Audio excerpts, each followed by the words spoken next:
인데요. 우리 지난 시간에 공부했던 것들을 우리 한번 복습을 해보면 마가복음 6장이 시작되면서 가버나움에서 이 야이로의 딸을 고쳐주시고 귀신 들린 자를 치유하시고 또 12년간 혈루증에 걸린 여인을 치료하셨던 그 예수님께서 그 가버나움을 떠나서 나사렛으로 옮기셨고 영광의 자리에서 낮은 자리로 떠나셨고 제자들을 둘씩 그 12제자들을 파송했다라고 했어요.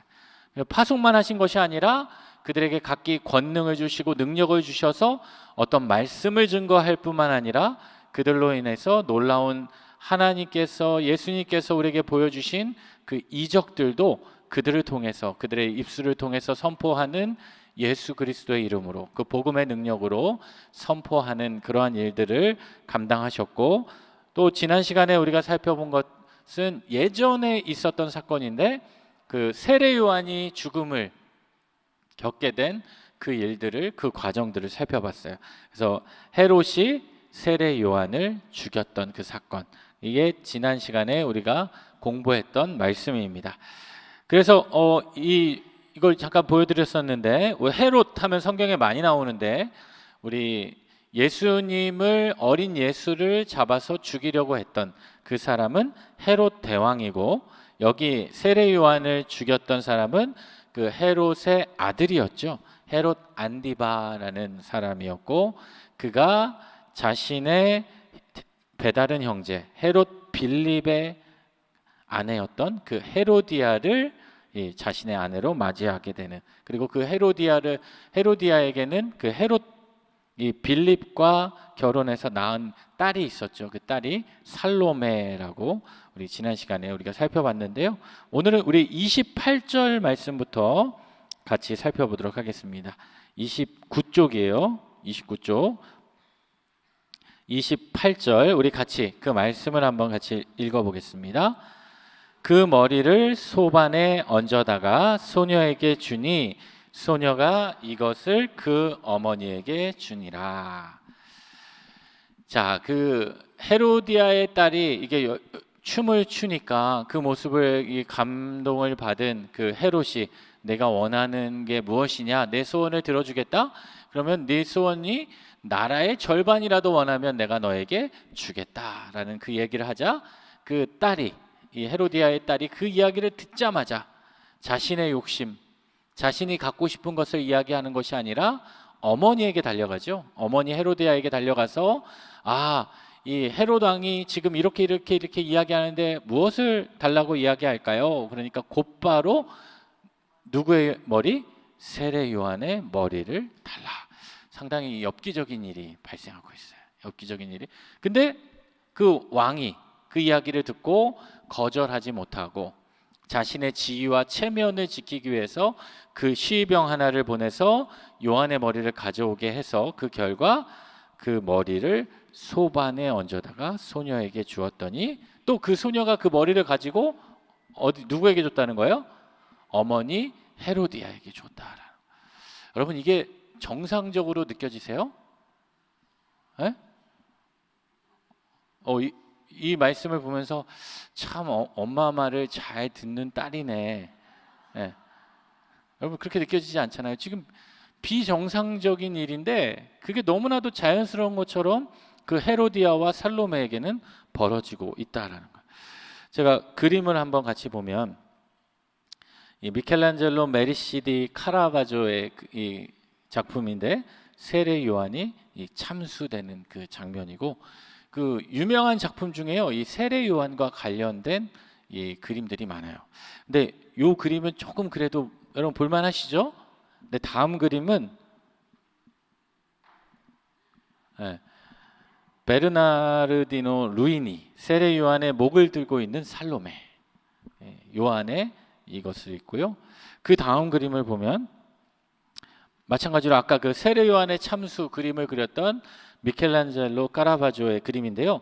여기 잘 보시면 이 왼쪽에 끝에 있는 여인, 아까 이 그 딱 들고 바라보지 못하고 이렇게 피했던 여인 누구였어요? 살로메였죠. 살로메인데 살로메 옆에 한 여인 보이세요? 약간 마귀 알몸 같이 그려놓은, 여기 보이시죠? 위에 저 사람이 누구냐면 바로 헤로디아예요. 헤로디아. 그러니까 이 저자가 이 헤로디아의 얼굴을 저렇게 마귀의 몸과 같이 그렸어요. 이 세례 요한을 그렇게 죽이게 하고 자신의 그것을 욕구를 채우려고 했던 그 모습들을 이렇게 표현해 주고 있죠. 그래서 결국 세례 요한이 죽음에 이르게 되었습니다. 우리 29절 말씀 같이 한번 읽어볼까요? 요한의 제자들이 듣고 와서 시체를 가져다가 장사하니라. 자, 요한의 제자들이 이 소식을 듣고 갑자기 그 세례 요한이 죽음을 당하게 된 거죠. 그러니까 그 시체를 가져다가 장사하게 됐는데, 여러분 이 세례 요한의 이 무덤이 어디에 있을까요? 지금 여기는 어디예요? 어딜까요? 이 궁전이니까 뭐 이스라엘에 있겠죠.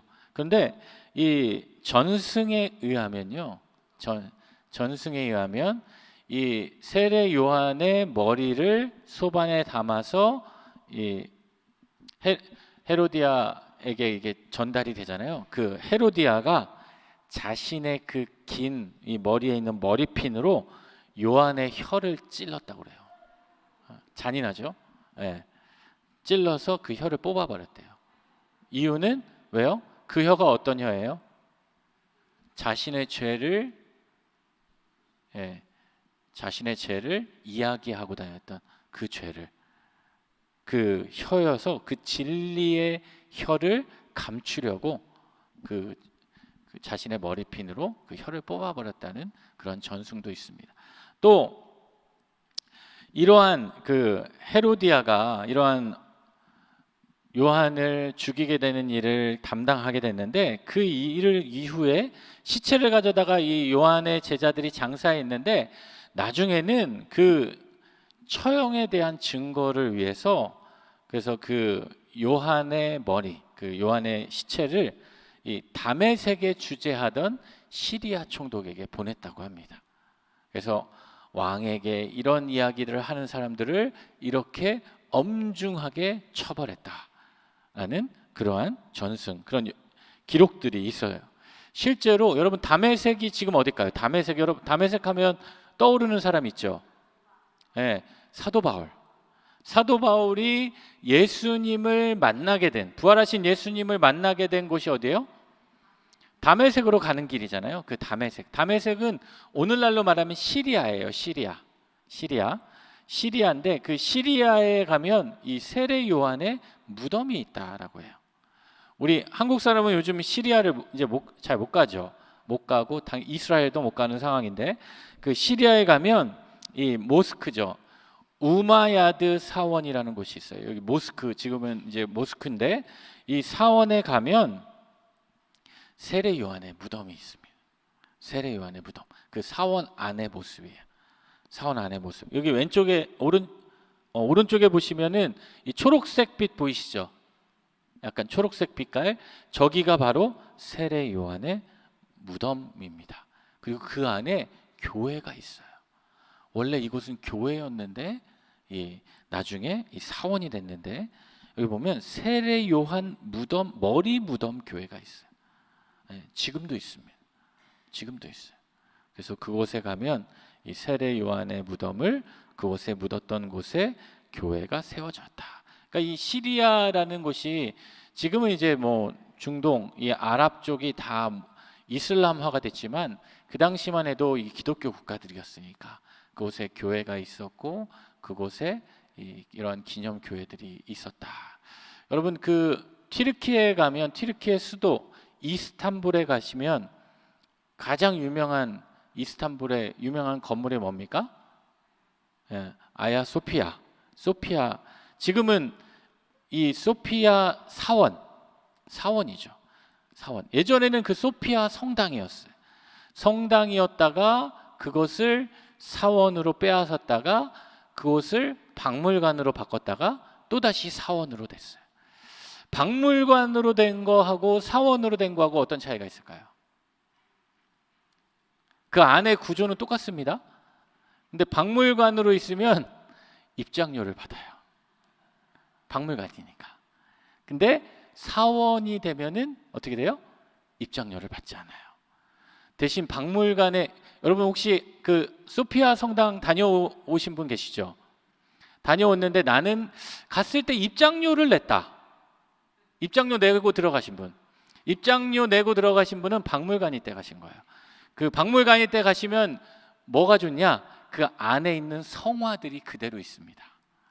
그러니까 그 안에 성화들이 이게 다 사방의 성화인데, 성당이었으니까 그 성화들을 보면 그 이스라엘 사람들이 막 이렇게 회칠도 해놨고요, 막 이렇게 그어놓기도 했지만 그 모습들이 복원된 모습들을 볼 수 있고, 지금은 이제 사원이 돼서 가보면 안에 들어가면 그 모습들은 있지만 그 성화들을 가려놨어요.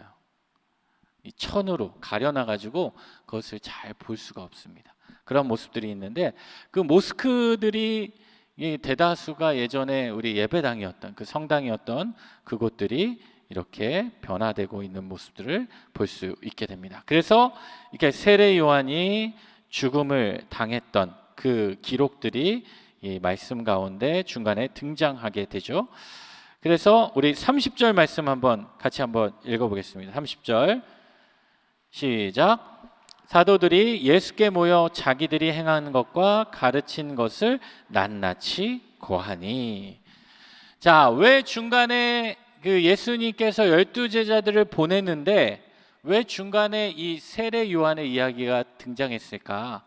한번 생각해 보면 그 정도로 예수님에 대한 소문이 이 당시에 이스라엘 전역에 퍼졌다라는 거야. 왕이 자신의 죽였던 그 세례 요한이 그 예수님의 모습을 듣고 그 세례 요한이 다시 살아난 것처럼 여길 정도로 이 당시 예수님에 대한 소문, 그 소문이 늘어나게 됐다라는 거예요. 그런데 여러분, 그 예수님에 대한 소문이 왜 늘어났을까요? 첫째는 예수님의 행하신 놀라운 일들 때문이죠. 예수님께서 행하셨던 많은 기적들, 그리고 또 한 가지는 오늘 본문의 앞에 우리가 살펴본 것처럼 제자들이 열심히 복음을 증거했기 때문이에요. 사도들의 전도 결과 예수님의 이름이 정말로 온 땅 가운데 드러나게 되었다라는. 그래서 제자들을 여기서는 특별히 뭐라고 그러냐면 사도들이라고 하죠. 사도들. 여러분, 사도라는 이야기 많이 들어보셨죠? 사도. 이 헬라어로는 아포스톨로스라는 건데, 이 사도에는 어떤 의미가 있냐? 보냄받았다라는 사람이 있어요. 자기 스스로 내가 그 일을 하고 싶어서, 내가 어떤 일을 하고 싶어서 그 일을 감당하는 사람을 사도라고 하지 않습니다. 특별히 사도는 누구를 사도라고 하냐? 택함 받아서 보냄받은 자를 이야기하는. 그러니까 예수님의 제자들, 예수님의 부르심을 받고 택했잖아요. 그 제자들이 뛰어나서 제자들이 된 게 아니라 하나님께서, 예수님께서 그들이 연약하고 부족해도 부르시고 택한 거예요. 우리가 세례 받을 때 많은 분들이 우리가 고민하는 것 중에 하나가 뭐냐면, 내가 아직 세례 자격이 있나? 여러분, 그렇지 않아요? 집사님 될 때도 마찬가지예요. 집사님 되실 때 여러분 생각해 보세요.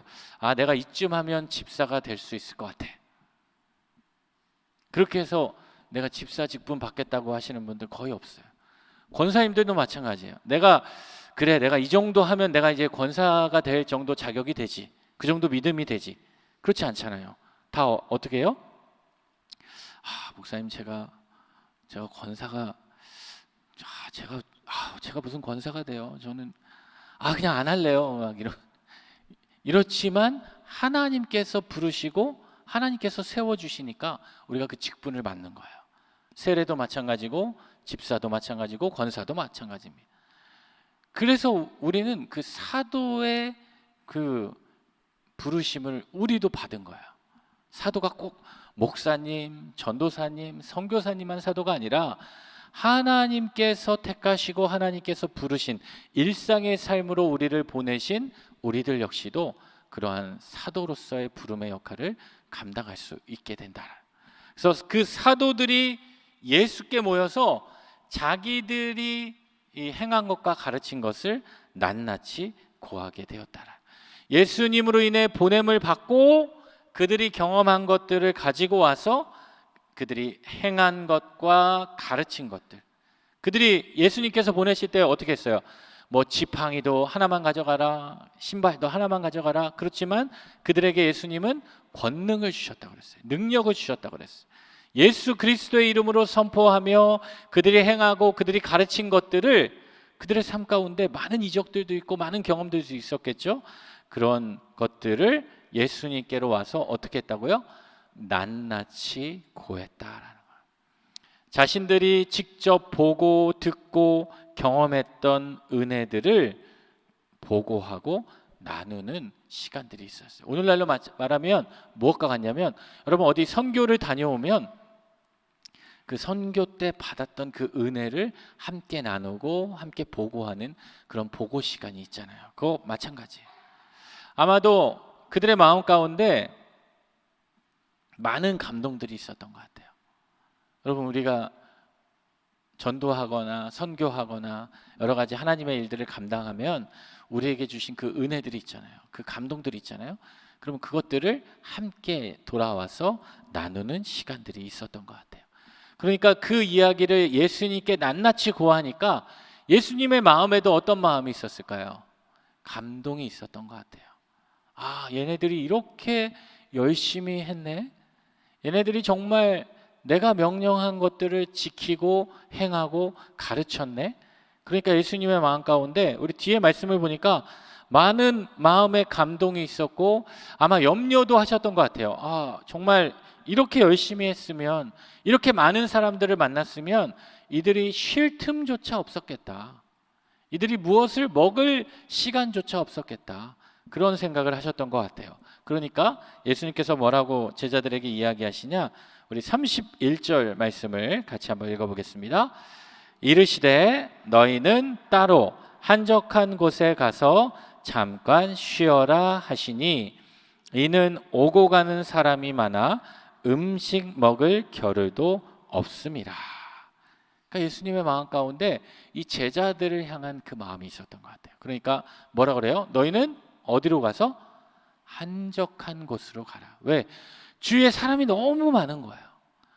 너무 많은 사람들이 다가와서 도움을 요청하고 또 뭐 기도해 달라고 하고 고쳐 달라고 하고 도와달라고 하고 이러니까 물론 그 일들도 중요하지만 예수님이 판단하실 때 이 제자들에게 지금 필요한 거는 한적한 곳에 가서 쉼의 시간이 필요하겠다. 그러니까 그들에게 어떻게 해요? 잠깐 쉬어라 라고 말씀하시는 거예요. 여러분 여기서 쉬다라는 단어는 어떤 의미가 있냐? 그 쉼에는 육체적인 쉼도 있지만 어떤 쉼이 있어요? 영적인 쉼도 있는 거야. 어떤 일을 멈추는 거야. 어떤 일을 딱 스탑하는 거야. 근데 하나님이 우리에게 주시는 쉼에는요, 그 스탑이 있지만, 멈춤이 있지만 그 멈춤이 내 상태를 그냥 제로 상태로 두진 않는다. 여러분 뭘 생각하면 되냐면요, 핸드폰을 여러분 하루 종일 우리가 핸드폰을 이렇게 하면은 핸드폰이 어떤 일이 일어납니까? 예? 배터리가 떨어지잖아요. 그렇죠? 배터리. 여러분 그런 분들 있죠. 요즘 이상해, 내 핸드폰이 배터리가 빨리 다는 것 같아. 여러분 그렇죠? 왜 그래요? 내가 많이 쓰니까 그래요. 기계가 오래돼서도 있지만 왜 핸드폰이 요즘 이상하다, 요즘 왜 이렇게 내 핸드폰이 빨리 닳지? 여러분 정답은 뭐예요? 그만큼 내가 많이 써서 그래요.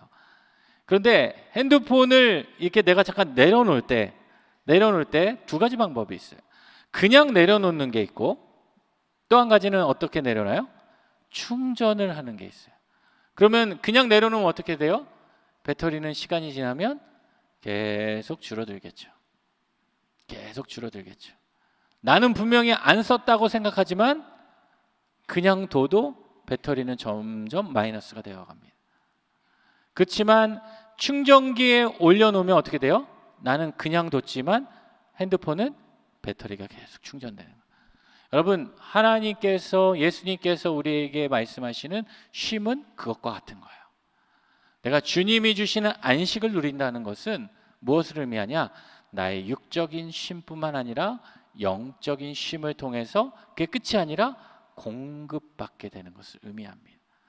내가 주님 안에 거하게 되면, 주님 품 안에 거하게 되면 내가 쉼을 누리고 아무것도 안 하는 것 같지만 그 일을 통해서 내가 제자리에 머물고 점점 마이너스로 떨어지는 것이 아니라 내가 어떻게 돼요? 점점 회복이 되는 것을 느낄 수 있게 된다. 여러분, 그런 쉼을 경험하고 계십니까? 그런 쉼을 경험하고 계십니까?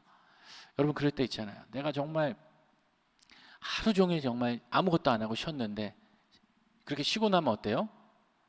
더 피곤할 때가 있어요. 여러분, 그럴 때 없어요? 내가 오늘 좀 쉬어야지 하고서 내가 오늘 오전에는 그냥 마음 푹 자야겠다.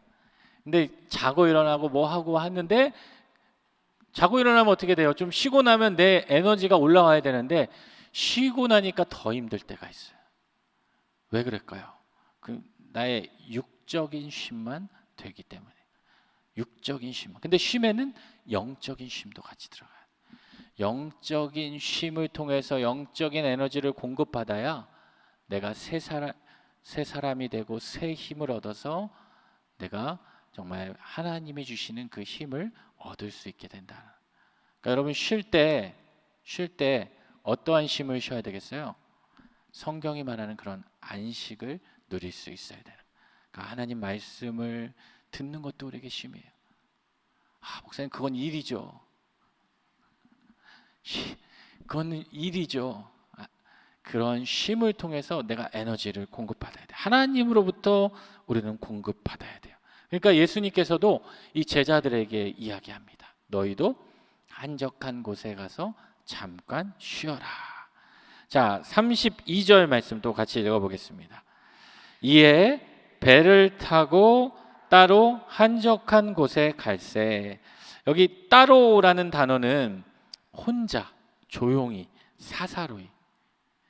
그러니까 여러분, 우리가 공동체 안에서 살아가지만 때로는 나 혼자 보내는 그 시간도 필요해요. 우리가 함께 모여서 예배하는 것도 중요한데요, 나 혼자 예배하는 시간도 필요한 거야. 나 혼자 주님을 독대하는 시간이 필요한 거야. 여러분, 한번 자신의 일주일간의 삶을 한번 생각해 보십시오. 나 혼자 보내는 시간이 있었는지.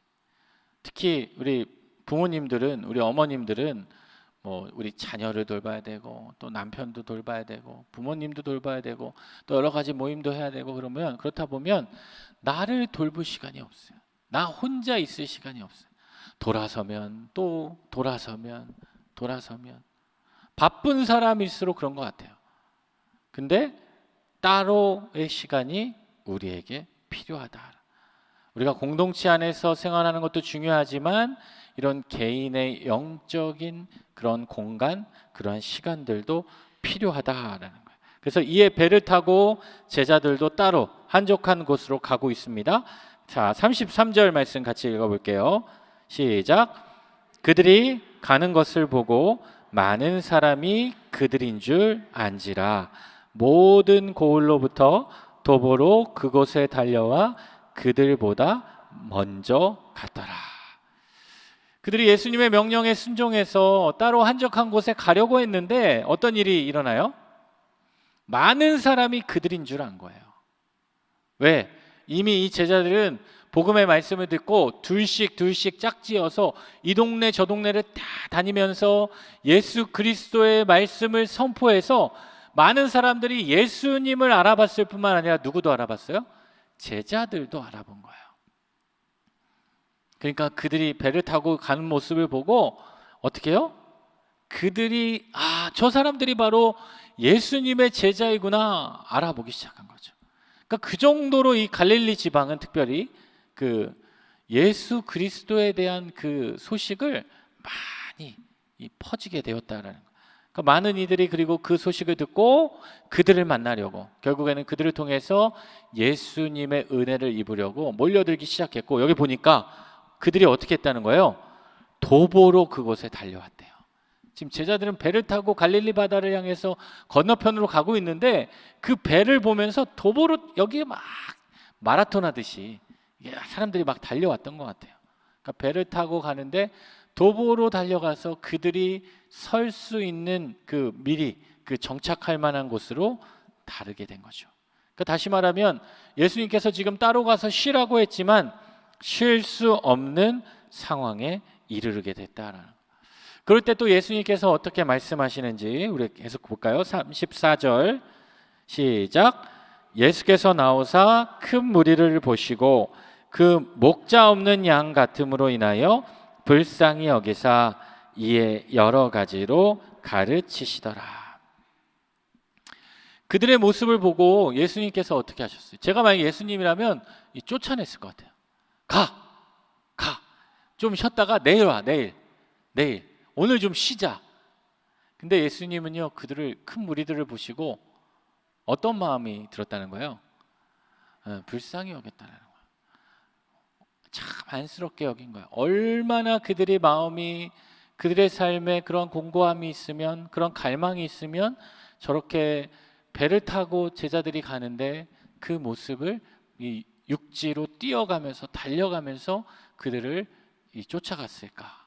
그러니까 나와서 꾸짖고 그들을 쫓아내지 않으시고 지금 자신의 제자들도 쉬어야 되는 그 상황이지만 그들을 어떻게 해요? 목자 없는 양 같음으로 인하여. 그러니까 목자가 없다라는 것은 뭐예요? 그들의 삶을 이끌어주는 지도자가 없다라는 거예요. 그들의 삶을 바른 길로 인도해 줄 사람이 없다라는 거예요. 여러분 그 양 보셨죠? 양을 보면 그 우리나라는 양을 보기가 쉽지 않잖아요. 양고기는 이렇게 먹어도 양을 보기는 쉽지 않은데 이스라엘이나 이 팔레스타인 지방에 가면 양이 정말 많아요. 그 우리나라는 지나가는 우리 소망교회 주변에는 고양이가 많듯이 예, 이스라엘은 그 들판마다 양이 그냥 너무 많아요. 근데 그 양의 특징이 있어요. 제가 거의 한 20분을 한번 서서 그 양 치는 목동을 이렇게 본 적이 있는데 양들이 막 이렇게 무리를 지어 있습니다. 혼자 잘 안 다니더라고요. 이 떼를 지어서 양들이 다니는데 목자가 뭐라고 이렇게 이야기를 하면은 양들이 저쪽에 있다가 다 같이 몰려 들어가요. 그러니까 양들의 특성 가운데 하나는 뭐냐면 자신의 목자의 음성을 기억한다는 거예요. 다른 주인이 불러도 오지 않아요. 다른 주인이 불러도 오지 않고 자신의 목자가 그 양을 부르면 그 양들은 함께 다 그 목자에게로 오는 거예요. 줄지어 간다는 거예요. 근데 여러분 그 양들이 목자가 없다라고 생각해 보세요. 그들의 마음 가운데 불안한 마음이 있을 거고 두려운 마음이 있을 거예요. 나는 내 목자는 어디 갔을까? 여러분 우리도 그렇지 않습니까? 우리에게 리더가 없고 우리에게 지도자가 없으면 우리 마음 가운데 어떤 마음이 있겠어요? 그러니까 예수님은 그 사람들을 보고 그들의 인생의 참된 지도자이신 예수님이 그들에게 없구나 라는 것을 깨닫게 되셨고 그들을 어떤 마음을 품었다고요? 불쌍히 여기는 마음을 품으셨다. 여러분 이 불쌍히 여기다, 성경을 보면 이 불쌍히 여기다라는 마음이 많이 등장하는데 이 헬라어로는 이 스플랑크 리조마이라는 단어예요. 스플랑크 리조마이라는 단어인데 이 단어는 불쌍히 여기다 한 단어로 말하면 어떤 단어로 바꿀 수 있을까요? 긍휼, 또 자비, 또 뭐 사랑으로도 바뀔 수 있겠지만 원래 이 스플랑크 리조마이라는 단어는 어디에서 나왔냐면요, 인간의 이 내장이라는 의미예요. 창자. 그래서 유대인들은 우리 인간의 감정이 어디에서 나온다고 생각했냐면 머리에서 나오는 것이 아니라 내 마음속 깊은 그 내장에서부터 그 감정이 시작된다라고 생각했어요. 그렇다 보니까 이 내장에서부터 그 마음이 이 주체할 수 없는 애끓는 마음으로 이렇게 자라게 되는 거예요. 그러니까 어떻게 해요? 마음이 찢어질 것 같은 마음. 여러분 그런 마음 든 적 있으세요? 어떤 대상을 바라볼 때, 근데 이게 사람마다 틀립니다. 사람마다 틀려요. 어떠한 대상에 내가 특별히 그 불쌍히 여기는 마음이 있는지 다르는 거예요. 어떤 사람은 뭐 여러 가지 상황에 대해서 뭐 경제적인 어려움일 수도 있고 또 질병의 문제일 수도 있고 또 그 영혼에 대한 그 마음일 수도 있고 사람마다 그 느끼는 마음이 다르는데 그 불쌍히 여기는 마음이 그 예수님의 마음 가운데 있었다라는. 그러니까 목자 없는 그 사람들을 보고 예수님의 마음은 그냥 다른 사람들은 그냥 스쳐 지나가도 그 사람을 보면 불쌍히 여기는 마음이 있어요. 여러분 우리도 그렇잖아요. 똑같이 어떤 그 조건이 어떤 상황을 봐도 어떤 사람은 그 상황에 지나치지 못하는 사람이 있어요. 왜? 그 마음 가운데 이 불쌍히 여기는 마음이 있어서 불쌍히 여기는. 그래서 그 예수님께서 그 팔복의 말씀을 하실 때 그 8가지 복 중에 5번째 복이죠. 긍휼히 여기는 자는 긍휼히 여김을 받을 것이다. 그 불쌍히 여기는 마음. 그 마음이 그 뭐 영어로 말하면 뭐 컴패션이라는 단어일 수도 있고 뭐 여러 가지로 번역할 수 있겠죠. 그래서 그런 마음이 예수님의 마음에 있다. 그러니까 우리에게도 그런 마음이 필요한 것 같아요. 내가 하나님께 받은 은혜, 하나님께 받은 그 사랑을 나만 가지고 있는 것이 아니라 불쌍히 여기는 마음이 있어요. 근데 특별히 내가 그 불쌍히 여기는 그 대상이 있다면 그 대상을 놓고 내가 더 기도하고 더 마음 품고 이 섬기는 그런 사역들로 이어질 수 있어야 돼. 제가 이런 마음들을 이 목사로서 뭐 종종 뭐 자주 느끼기도 하지만 특별히 느꼈던 사건들이 있었어요. 아, 나에게 그런 마음이 있네. 어떤 마음이 있었냐면 그 선교지에 갔는데 저는 선교지에 가면 그런 마음들이 한국보다 정확하게 한 178배 정도 느껴지는 거예요.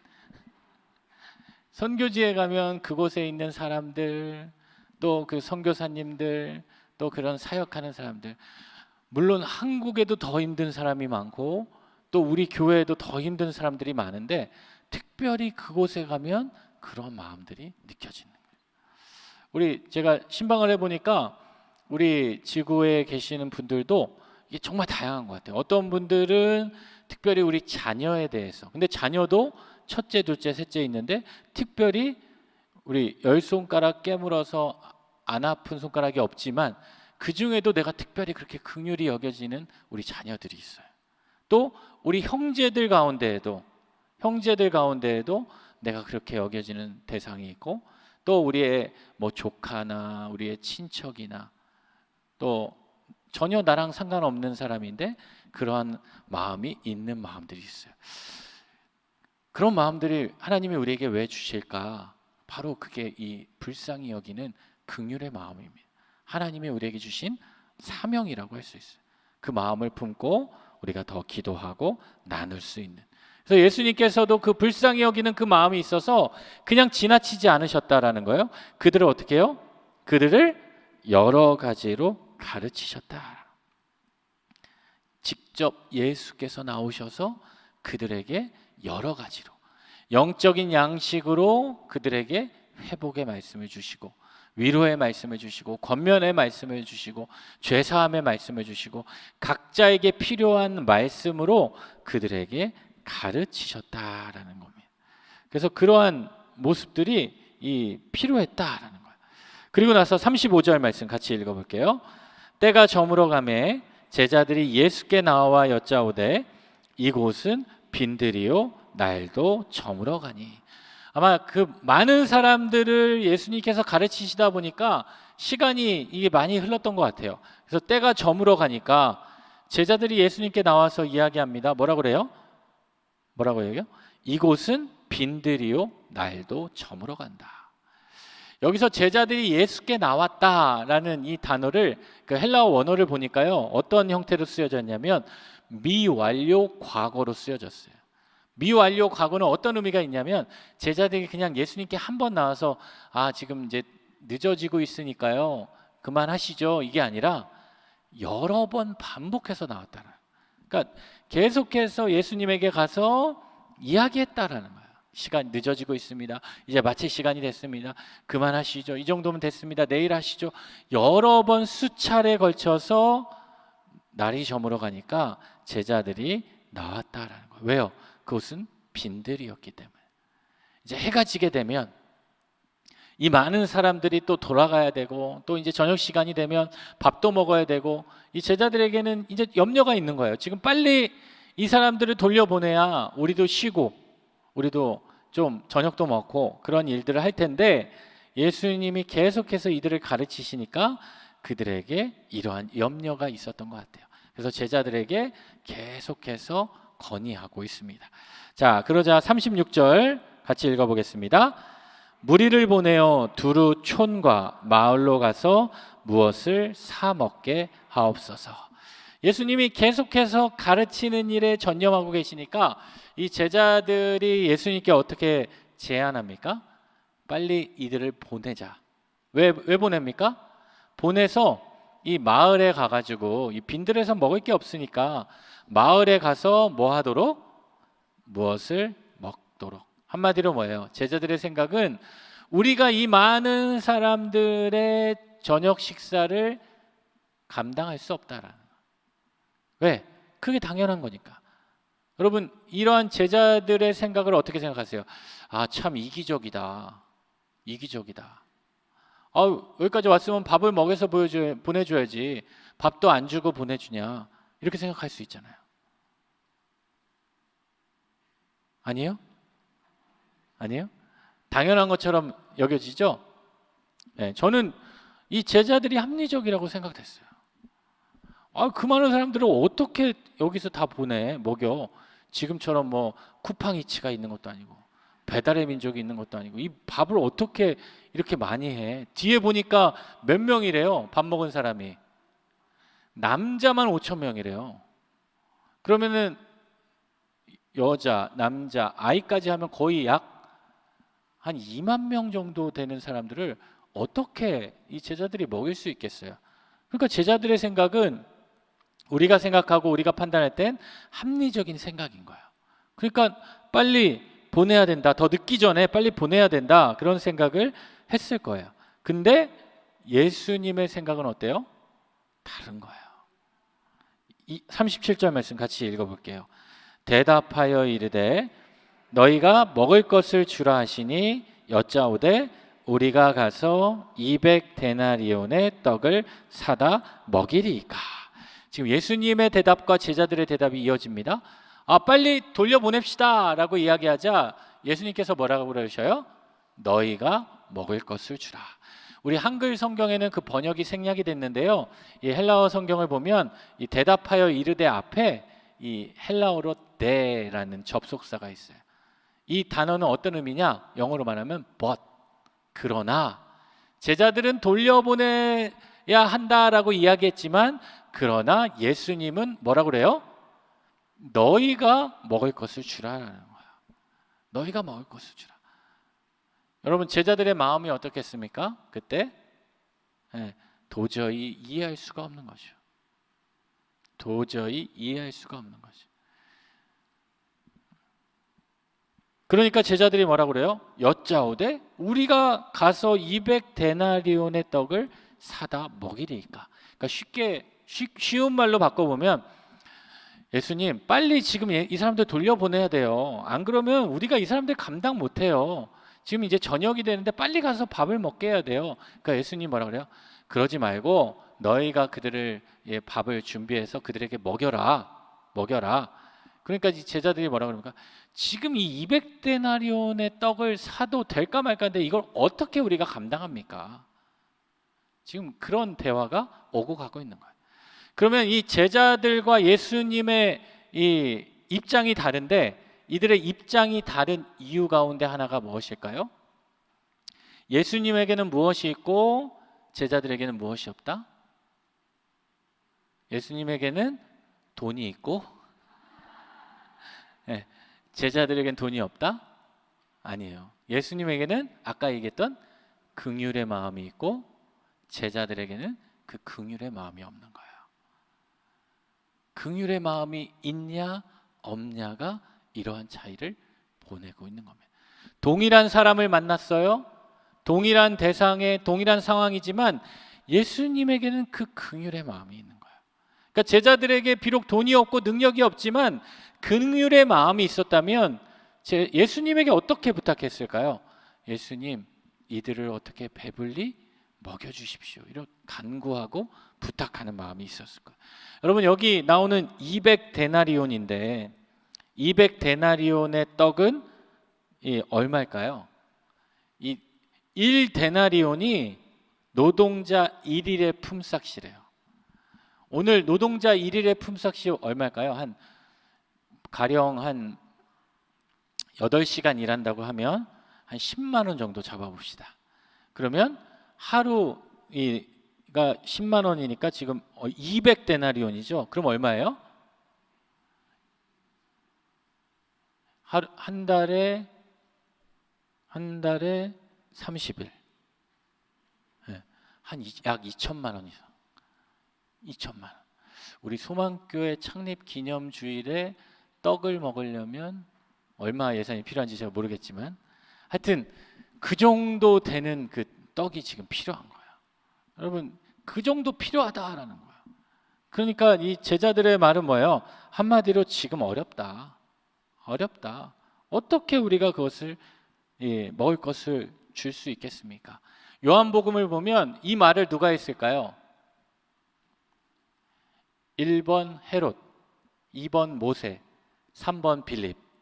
정답은 빌립이 했죠. 빌립, 예수님의 제자 중에 빌립이 이런 이야기를 한 거예요. 현실적으로 불가능합니다. 그러니까 예수님께서 뭐라 그래요? 38절 이르시되 너희에게 떡이 몇 개 있는지 가서 보라 하시니 알아보고 이르되 떡 5개와 물고기 2마리가 있더이다 하거늘. 너희에게 떡이 몇 개 있나 보라는 거야. 너희에게 떡이 몇 개 있나. 여러분, 오늘 오시면서 떡 받으셨죠? 네. 그 떡을 이제 한마디로 뭐예요? 몇 개 있나. 너희가 가지고 있는 떡을 다 한번 모아봐라. 얼마나 가능한지 알아봐라. 그런 이야기이기도 하고, 그래서 너에게 떡이 몇 개나 있나. 여러분, 한번 그 떡을 보시면서 우리 한 10분 쉬었다가 10분 쉬었다가 또 이어서 하도록 하겠습니다. 우리 성경 공부 반장님 광고 있나요? 네, 광고 없으십니다.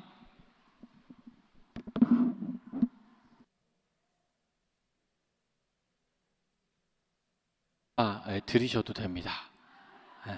들으셔도 돼요. 들으셔도 되니까 구역 예배 교환이 없다라는 거 알아주시면 좋겠습니다. 우리 38절 우리 읽었는데요. 여기 보면 예수님께서 너에게 떡이 몇 개나 있는지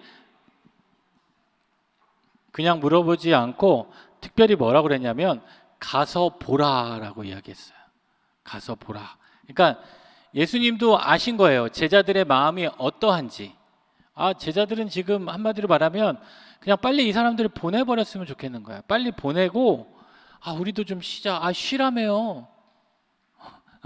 쉬라며 왜 또 일을 시키는 거예요? 그런 마음이 있는 거예요. 이렇게 미적하게 행하는 제자들에게 가서 보라 강하게 명령을 하십니다. 그리고 알아보니까 제자들이 어떻게 이야기했어요? 알아보고 이르되 뭐라 그래요? 떡 5개와 물고기 2마리가 있더이다. 우리는 이제 잘 알죠. 이 오병이어의 기적을 통해서 하나님께서 놀라운 일들을 이루신 거라는 걸 우리는 알지만 여러분 생각해 보세요. 그 많은 사람들이 있는데 가서 알아봐라 라고 했을 때 이 떡 5개와 물고기 2마리를 가져왔을 때 여러분이 만약에 예수님이라면 어떤 마음이 드셨겠어요?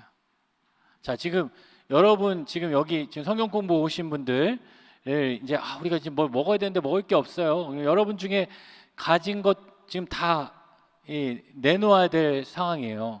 그러면은 여러분 뭐 내놓으시겠어요? 안 내놓으시겠어요? 내 가방에 있는 거 일단 지금 떡 다 받으셨으니까 떡 다 내놓으시고, 그리고 또 가방에 있는 뭐 군것질거리, 뭐 사탕, 뭐 껌, 뭐 이런 것도 있을 수 있고, 내가 오늘 끝나고 구역들하고 구역 예배에서 먹어야지 하고서 뭐 이렇게 싸우신 분들도 계시죠? 있죠? 그것들도 이렇게 다 내놓으시겠어요? 안 내놓으시겠어요? 안 뺏어갈 거 아니까 지금 근데 이 상황은 어떤 상황이냐면 지금 주면은 끝인 거예요. 지금 그런 상황이에요. 그러니까 지금 떡 5개와 물고기 2마리밖에 없는 거예요. 아마 예수님이 아니었으면 아마 기가 찼을 것 같아요. 왜? 첫째로 아니 제자들은 지금 아무것도 안 내놨잖아요. 제자들이 정말 아무것도 없었을까요? 그건 몰라요. 있었을 수도 있어요. 제자들은 아무것도 안 내놨고, 우리는 알죠. 이 떡 5개와 물고기 2마리가 누구에게서 온 거예요? 어린아이에게 온 거예요. 어린아이. 그 어린아이가 강제로 빼앗겼을 수도 있고, 또 부모님이 그래 적어도 이 정도는 내놔야지 하고 내놓을 수도 있는데 그거밖에 없는 거예요. 한 아이가 먹으려고 가져왔던 그 작은 도시락. 저는 이 말씀을 이게 처음에 이 묵상했을 때 이해가 안 됐어요. 아니 어떻게 그렇게 많은 사람이 있는데 이 떡 5개와 물고기 2마리밖에 없을까? 근데 제가 이 일을 직접 경험해 봤거든요. 경험해 보니까 그 마음이 이해가 됐어요. 왜? 내 것을 이 위급한 상황에서 나도 배고픈데 그것을 내놓는 게 쉬운 일이 아닌 거예요. 제가 언제 이를 경험했냐? 군대 가보니까요. 군대 갔는데 제가 이 학사장교로 갔어요. 학사장교로 가니까 저는 군대를 편하게 가려고 장교로 갔는데, 장교로 이 소위 계급장을 달기 전에는 한 4개월 동안 훈련을 하는데, 정말 그 훈련은 육군 훈련소 5주 이건 비교도 안 되는 FM 훈련을 받는 거예요. 근데 제가 갔을 때가 6월 말에서 10월 말까지 이 기간이었어요. 우리나라에서 제일 비가 많이 오고 제일 더운 철. 그리고 제가 훈련 받았던 곳은 어디냐? 경북 영천이었어요. 영천에 있는 삼사관학교. 저는 그래서 아직도 그 동네를 싫어해요. 여기 계신 분들 있을 수도 있지만 저는 이게 뭐 고속도로 타고 가다가 거기가 한 어디지? 하여튼 그 근처에 대구 지나서 그 근처에 김천 지나고 막 이렇게 되면 그때 그 추억이 있어서 막 그 동네가 그냥 싫은 마음이 있는데, 거기서 이렇게 훈련을 받는데 무더운 여름이니까 가장 훈련 받을 때 힘든 게 뭐냐면 저 땀이 많이 나니까 이 땀을 나는 건데, 근데 군대 가니까 괜찮아요. 왜? 다 땀 흘리거든. 다 땀 흘려요. 뭐 밥 먹을 때 전혀 신경 안 써요. 다 땀 흘리고 아니면 눈물을 흘리고 막 이러니까 그 신경 안 쓰이는데, 가장 힘든 게 뭐냐면 훈련 받을 때 물을 먹는 거예요. 물을 먹는데, 물을 어떻게 먹냐면 그 수통에 물을 먹죠. 수통, 여러분 이런 수통 아시죠? 지금은 바뀌었어요. 이 수통이 아니라 이제 2010 몇 년부터 저 전역하고 나서 보니까 수통이 바뀌었는데, 저희 수통은요 6.25 때부터 쓰던 수통이었어요. 그러니까 이 수통이 아무리 씻어도 그 수통에서 그 쇠맛이 나요. 쇠맛이 나니까 이 수통에 물을 담아서 담을 수 있는데 마시기는 어려운 거예요. 근데 그래서 이제 수통에 물을 잘 안 담아 갔는데, 훈련을 받으러 갔는데 너무 덥고 너무 힘드니까 쉬는 시간에 물을 마셔야 되는데, 저희 같이 훈련 받는 사람 중에 절반 이상이 수통에 물을 안 받아온 거예요. 그러니까 깜빡하기도 했지만 도저히 거기에다가 담아서 마실 수가 없는 거예요. 근데 거기서 너무 더우니까 쉬는 시간에 이제 물을 마시는데, 한 명이 이렇게 수통에 물을 딱 열면 한 20명이 그 수통을 봐요. 나도 한 모금만. 저희가 이 훈련을 받을 때 어떤 이야기를 듣냐면, 이 군대에서 전해 내려오는 전설과 같은 이야기를 듣습니다. 6.25 때, 또 뭐 2차 세계대전 때, 1차 세계대전 때, 그런 전쟁 가운데 정말 힘들고 어렵고 무덥고 그러한 훈련을 하다가 이 물도 다 떨어지고 총알도 다 떨어지고 그런 상황에서 이 소대장이 자기 수통에 있는 물을 마시려고 딱 열었는데, 그 주위에 소대원들이 다 그걸 쳐다보더래요. 10몇 명 이렇게 쳐다보길래 소대장이 자기가 이게 마시지 않고 이 수통을 이렇게 돌렸대요. 한 모금씩 마셔라. 근데 12명이 그걸 마시면 그 양이 끝나는 거예요. 끝나는데 그 소대장이 그 수통을 딱 이렇게 돌렸대요. 이렇게 제가 이렇게 여기 앞에 우리 권사님한테 수통을 돌리고 한 모금씩 드세요. 근데 여러분 지금 다 목마른 상태예요. 막 거의 막 쓰러지기 직전인데 한 모금씩 드세요. 그러면 한 중간쯤 가면 다 끝날 거 아니에요. 근데 이 수통을 다 들려서 소대장이 이 수통을 딱 받았는데 소대장이 놀랬다는 거야. 수통이 줄어들지 않았다는 거야. 물이. 그게 전설과 같이 내려지면 그날 수통의 물은 줄지 않았다. 지금 똑같은 상황이 벌어진 겁니다. 이 한 명이 물을 딱 까가지고 이게 자신이 이렇게 마시려고 자신이 한 모금 마시고 이렇게 돌렸는데 한 3-4명 마시고 나니까 그 다음 사람이 물이 다 떨어졌다는 거야. 그러니까 이 주인이 성질을 내는 거죠. 그걸 다 마시면 어떡해? 그러니까 그 옆에 있는 사람도 야, 그거 마실 수도 있지 막 이렇게 싸움이 난 거예요. 싸움이 나고 그 다음 날부터 이 어떤 일이 벌어지냐면 아무도 물을 마시지 않아요. 힘들어도 마시지 않아요. 왜 그런지 아세요? 자기 거 뺏길까 봐. 먼저 물을 마시는 순간 다 달려드니까 안 줄 수 없잖아요. 그날부터 놀라운 일이 한 이틀 동안 훈련 계속하는데 아무도 물을 쉬는 시간에 마시지 않아요. 왜? 그 여는 순간 뺏기니까. 근데 물을 언제 마시는지 아세요? 쉬는 시간이 끝나고 이제 막 다시 모이려고 할 때 갑자기 사람들이 다 꺼내갖고 물을 마시고 다시 집어였고. 여러분 부끄럽게도 그 자리에 저도 있었어요. 그 사람의 마음이 그렇더라고요. 사람의 마음이 그런 거. 정말 긴급하고 막 이런 상황에서 지금 이 떡 5개와 물고기 2마리 왜 이것밖에 나오지 않았을까? 아마 그때 그런 마음이었을 것 같아요. 그런 마음이었을 거예요. 그런데 예수님께서는 그것을 향해 거기 있는 사람들을 지금 이 오병이어가 중요한 게 아니야. 기적이 중요한 게 아니야. 당신들의 마음 상태부터 내가 고쳐야 되겠어. 그게 아니라 그 마음을 귀하게 여기시고 그 일을 통해서 놀라운 기적을 이루어 주신다. 그러니까 여러분 때로는 그런 공동체 안에서 우리의 삶 가운데 아주 작은 거일 수 있어요.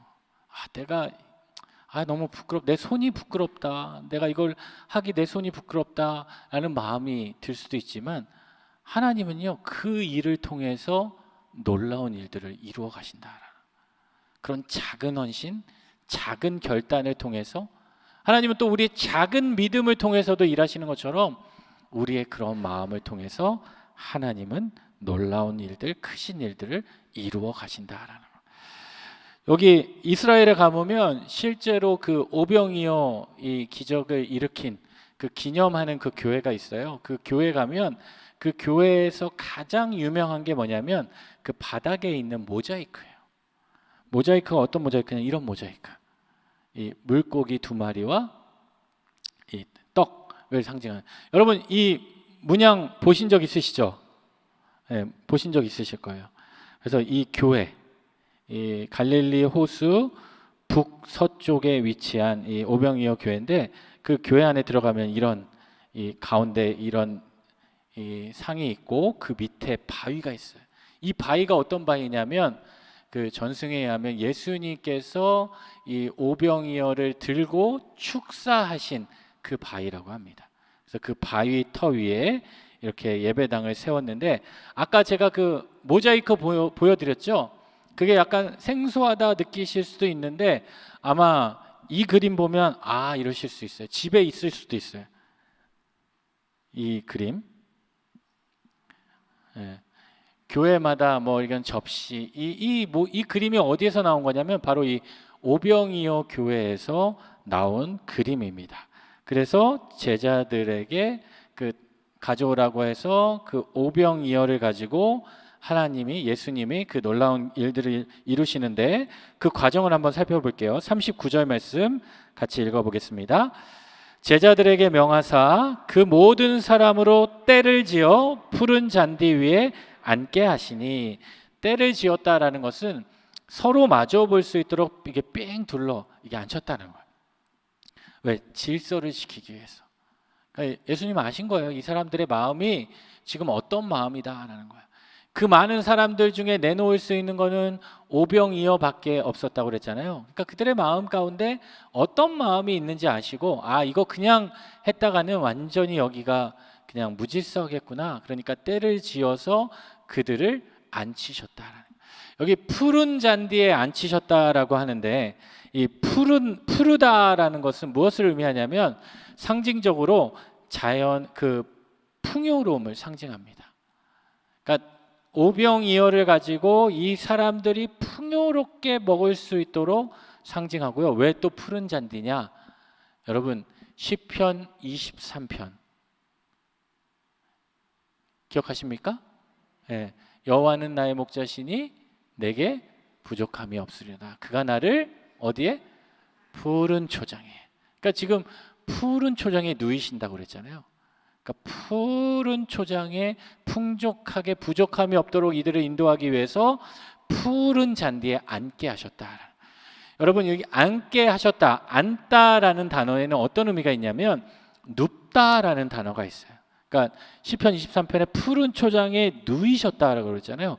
왜 배부르게 먹이시기 위해서 푸른 초장에 그 구약 성경을 보면 앉지 않고 눕히셨을까? 근데 여러분, 그런 사진을 보셨는지 모르겠지만 그 로마 시대, 그 예수님 당시에 그 유대인들 그 시대에는요, 음식을 먹을 때 우리처럼 그냥 식탁에 앉아서 먹기도 했지만 주로 어떻게 먹은 줄 아세요?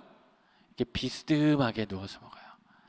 저도 그래서 이게 약간 유대인 같은지 간식을 집에서 먹을 때 이렇게 누워서 먹는 걸 좋아하는 것 같은데, 예, 이렇게 엎드려서 먹거나 이렇게 누워서 먹는 그런 모습들이 그 당시 문화였어요.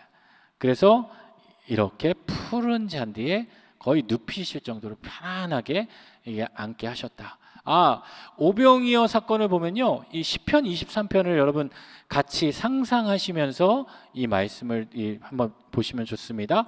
그래서 40절 읽어볼게요. 때로 100명씩 또는 50명씩 앉은지라. 그러니까 구분하기 위해서 효과적으로. 출애굽기 18장 보면 모세가 이스라엘 백성들을 통치하는데 혼자 하는 게 어려우니까 그의 장인 이드로가 어떻게 제안합니까? 1000부장, 100부장, 50부장, 10부장을 두어서 그들을 통해서 관리하게 하라 하는 것처럼 그렇게 100명씩, 50명씩 이 때로 앉히신 다음에 41절 읽겠습니다. 떡 5개와 물고기 2마리를 가지사 하늘을 우러러 축사하시고 떡을 떼어 제자들에게 주어 사람들에게 나누어 주게 하시고 또 물고기 2마리도 모든 사람에게 나누시매. 하늘을 우러서 축사하셨다. 우러렀다. 우러러 이렇게 하늘을 바라봤다라는 거죠. 그러니까 예수님의 시선을 하나님께로 향했다. 그러니까 하나님의 능력을 간구하는 거예요. 그리고 축사했다라는 것은 그것을 가지고 하나님께 기도하면서 감사했다라는. 그 사도행전 7장에 보면 스데반이 그 돌에 맞아 죽기 전에 어떻게 했다고 그래요? 하늘을 우러러보고 하나님께 감사의 기도를 올린 것처럼 이렇게 축사하셨다. 축사하셨다. 그 이야기를 하고 어떻게 해요? 축사하시고 떡을 어떻게 하셨다? 떼어셨다. 우리 성찬식 하면 목사님들이 이렇게 성찬식 할 때 그 떡을 어떻게 합니까? 이게 떼어주잖아요. 떡을 이렇게 떼어주잖아요. 그래서 그 떼어줬다는 것은 여러 조각으로 나눴다는 거고, 유대 관습에 의하면 떡을 땜으로 그 식사가 시작됐다. 그러니까 잔치가 시작됐다라는 것을 알려줍니다. 그러니까 직접 손으로 떼는 거예요. 천지창조 때 하나님께서 이 사람을 손으로 직접 만드신 것처럼 그 떡을 직접 예수님께서 떼심으로 예수님이 예비하신 그 식탁이 시작되었다. 그 은혜가, 잔치가 시작되었다. 그리고 사람들에게 계속해서 나누어 주게 하시니까 그 결과 어떻게 되셨다? 42절 다 배불리 먹었다. 배불리 먹었다. 배불리 먹었다라는 것은 뭐예요? 그들이 만족했다. 그들의 욕구를 충족시켰다. 그러니까 시편 23편 1절 여호와는 나의 목자시니 내게 부족함이 없으리로다. 아까 예수님께서 이 사람들을 보고 왜 긍휼히 여기셨다고 그랬어요? 그들에게 뭐가 없음? 목자가 없음처럼 여기셨다니까. 그러니까 목자가 없는 그들에게 예수님께서 목자가 되어 주시니까 그들이 어떻게 해요? 배부르게 먹고 부족함이 없게 되고 그들을 푸른 초장에 누이시게 되는 그 하나님의 은혜가 지금 이 사람들에게 임하게 되었다라는 말씀이에요. 그리고 이제 먹고 나니까 어떤 일이 일어납니까? 43절, 44절 같이 읽어볼게요. 남은 떡 조각과 물고기를 12바구니에 차게 거두었으며 떡을 먹은 남자는 5,000명이었더라. 남은 떡과 물고기를 12바구니에 차게 거두었다. 여기서 왜 하필 12바구니일까요? 12는 완전수죠. 완전수고 이스라엘의 12지파를 상징하고 특별히 12제자를 의미합니다. 그러니까 12바구니를 또 가득 채웠다. 그러니까 이스라엘에 속한 모든 사람들을 우리의 목자 되시는 예수님께서 하나님의 말씀으로 떡을 축사하셔서 배부르게 채워주실 것이다.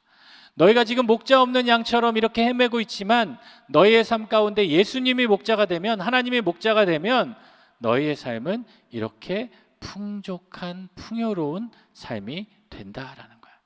그리고 먹은 남자는 몇 명? 5,000명. 그러니까 뭐 성인 남자만 5,000명이니까 대략 한 2만 명 정도가 이 떡을 먹었을 것이다 라고 생각할 수 있게 된다라는 거죠. 여러분, 지난 시간에도 말씀드렸지만 여러분께 질문 드립니다. 이 12바구니는 누가 가져갔을까요? 남은 떡. 제가 그 당시 있었다면 그 어린 아이에게 한 바구니 주지 않았을까? 어린 바구니, 어린 아이에게 그 떡을, 자신의 도시락을 내어드려. 아니면 제자들이 하나씩 가져갔을 수도 있겠지만, 그래서 우리가 천국에 가야 된다 그랬죠. 천국에 가서 물어봐야 돼요. 그 12바구니를 누가 가져갔을까? 또 계속해서 읽겠습니다. 45절. 예수께서 즉시 제자들을 재촉하사 자기가 무리를 보내는 동안에 배 타고 앞서 건너편 벳세다로 가게 하시고, 그 일이 있었던 후에 많은 사람들이 어떤 일이 있겠어요? 이 배불리 먹으니까 어떻게 되겠어요? 예수님에 대한 이야기가 또 그 무리들 가운데 넘쳐날 거 아니에요. 또다시 예수님을 높이는 이야기, 영광의 자리에서 예수님은 또 거기에 머무르지 않고 즉시 제자들을 재촉하십니다. 강제적으로 그들을 재촉해서 건너편으로 보내시는 거예요. 그리고 어떻게 해요? 예수님께서 이 무리들을 보내고 있으시다. 그러니까 예수님이 떠나셨던 이유는 특별히 요한복음 6장 말씀을 보면 이렇게 기록되어 있습니다. 우리 같이 읽어보겠습니다. 6장 14절에서 15절 시작. 그 사람들이 예수께서 행하신 이 표적을 보고 말하되 이는 참으로 세상에 오실 그 선지자라 하더라. 그러므로 예수께서 그들이 와서 자기를 억지로 붙들어 임금으로 삼으려는 줄 아시고 다시 혼자 산으로 떠나가시니라. 그러니까 예수님께서는 이 무리들의 마음을 아시고 하나님의 일을 위해서 떠나시게 되셨다. 그리고 제자들을 어디로 보내요? 벳세다, 건너편 벳세다라는 곳에 보내셨다라는 거예요. 여러분, 이 벳세다라는 곳이 어디입니까? 지도에 보니까 여기가 벳세다네요. 여기 벳세다 보이시죠? 벳세다라는 곳에 보내시고, 그런데 예수님이 벳세다로 일단 보내셔서 다시 오려고 했던 곳은 어디였어요? 가버나움이라는 곳이었어요. 가버나움으로 오고자, 근데 풍랑을 중간에 이 배가 만나게 되죠. 풍랑을 만나게 되면서 결국 이들은 게네사렛이라는 곳으로 오게 됩니다. 우리 몇 절만 더 보겠어요. 46절 같이 읽겠습니다. 무리를 작별하신 후에 기도하러 산으로 가시니라. 그래서 무리들을 다 보내고 제자들도 건너편으로 보내게 하시고 예수님이 가신 장소는 어디입니까? 조용한 장소로 옮기시고자 가신 곳은 산이다. 산. 예수님이 왜 산으로 가셨을까요? 1번 등산을 위해서. 예수님이 등산을 좋아하셨기 때문일까요? 성경에 나오는 이 산이라는 것은요, 이 특별히 사람의 장소를 의미하지 않습니다. 성경에 나오는 이 산은요, 어떻게 보면 하나님의 영역이라고 할 수 있어요. 모세가 시내산에 올라가서 하나님의 말씀을 받은 것처럼 예수님께서 산에 올라오셨다라는 것은 하나님과 교제하고 하나님과 대화하고 하나님께 의존하는 그 모습을 보이셨다. 그러니까 우리 한국도 이 기도원들이 그래서 다 어디에 있어요? 산에 많잖아요. 그게 이제 상징적인 의미예요. 이 세상을 의지하는 것이 아니라 그곳에 가서 하나님을 더 붙잡고 의지하겠다. 그러니까 예수님은 사역의 시작이 뭐였어요? 예수님 사역이 시작하기 전에 기도하셨고, 그 다음에 사역을 마친 후에 기도하셨어요. 그러니까 우리의 시작과 끝이 예수님은 기도이신 거예요. 예수님이 왜 기도를 하셨을까요? 예수님은 하나님이시기 때문에 사실 기도를 하지 않으셔도 됐는데, 예수님은 기도의 본을 이 제자들에게, 우리에게 계속해서 보여주십니다. 우리가 기도할 때 우리에게 그러한 일들이 시작되고, 기도할 때 그 일들이 마무리된다는 거예요. 어떤 분은 그래서 어떤 일을 앞두고 시작할 때 기도를 많이 하는데 끝나고 나서는 기도 안 할 때가 있어요. 그러니까 시작을 해서 하나님께 매달리고 하나님께서 들어주시고 응답해 주셨다? 그럼 어떻게 해야 돼요? 그것에 대한 감사의 기도를 드려야 돼요. 근데 내 뜻대로 되지 않았다, 이루어지지 않았다, 그럼 어떻게 해요? 그때는 기도하지 말아야죠? 아니죠. 그때도 우린 기도해야 되는 거야. 하나님, 때로는 제가 그런 얘기 했어요. 응답되지 않은 것도 하나님의 응답의 방법이라는 거예요. 그 일을 통해서 하나님은 또 새로운 일을 이루어 주시고 우리에게 인내의 시간을 더하셔서 하나님의 큰 뜻을 이루어 가신다라는 거예요. 그래서 여러분의 삶 가운데에도 이 예수님의 모습을 잘 생각하시면서 우리의 하루가 시작할 때 기도하고 마치는 순간 기도하고, 그래서 우리의 삶이 예수님처럼 늘 기도하는 그러한 습관을 가지는 우리 칠지구, 우리 성도님들이 되시기를 소망합니다. 우리 시작할 때 기도했으니까 이제 마칠 때도 기도하고 오늘 여기까지 하겠습니다. 기도하겠습니다.